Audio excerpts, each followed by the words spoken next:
I would wipe them off the face of the earth. They would go so fast, they wouldn't even have a chance. Somali Pirates killed 4 Americans recently. How would you handle it, President Donald Trump? It's, again, a total lack of respect for this country, and maybe even for the world.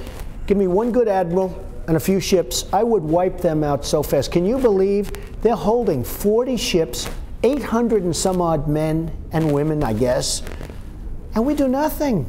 And these guys are like, this would be easy. You give me one good, smart, tough admiral and a few ships, I would wipe them off the face of the earth. They would go so fast, they wouldn't even have a chance.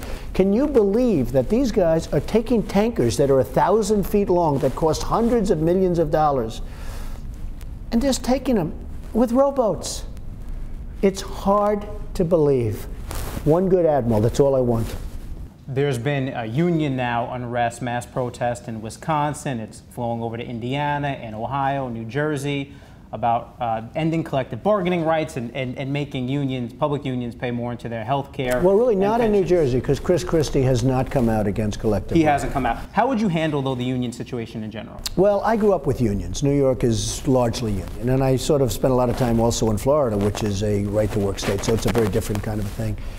But I've had great relationships with unions, and I've made good deals. I made a lot of money. I mean, I made many billions of dollars, and in many cases, I've been dealing with unions.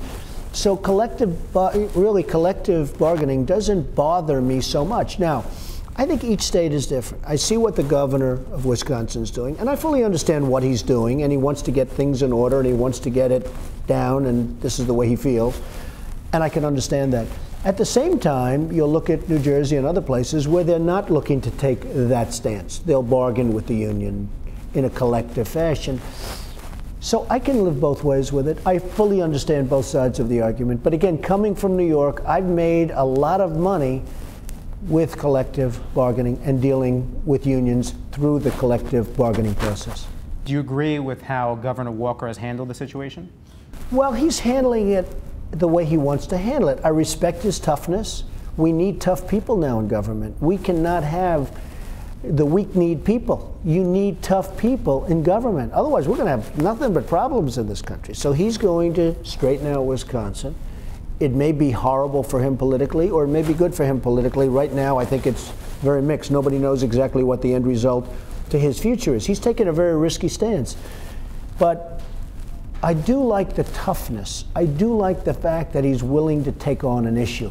Whether I do it that way or not is different, and maybe I wouldn't do it that way, but he is a tough guy, and we need tough people in government. We need people that are going to fight, because otherwise, I mean, we're going to go the way of Greece and Spain and so many other countries seem to be going. Do you think public employee unions are paying their fair share when it comes to pensions and health care costs? Well, I think that's a different, I mean, you have some unions, the answer is absolutely yes, and you have others that are getting a free ride. There's no question about that. But you can say that, too, about individual people.